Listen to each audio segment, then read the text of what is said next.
Brush elbow বেসিনের লাইগা 340 ব্রাশটি বালতি টেবিল লাগে কনসিল স্টক কক শাওয়ারের লাগে ঠান্ডা গরম করার জন্য আমরা 3টা কনসিল স্টক কক ব্যবহার করলাম। টি এলবো এগুলো তো জানেন। শাওয়ারের লাগা ব্রাশ এলবো ব্যবহার করলাম। এখানে আবার গরম পানির লাগা ব্রাশটি ব্যবহার করলাম। এদিক দিয়ে বার করে এদিক দিয়ে উপরে ট্যাঙ্কিতে নিয়ে গেলাম, গিজারে যাবে এই লাইনটা। আর ওই নিচেরটা ওই দিক দিয়ে এসে ওইখানে লোডারের লাইন প্লাস্টিকের লাগে এটা রাখলাম।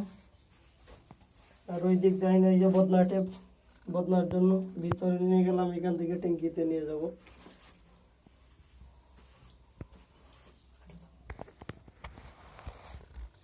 ভিডিওটা ভালো লাগলে সবাই শেয়ার কমেন্ট লাইক করবেন।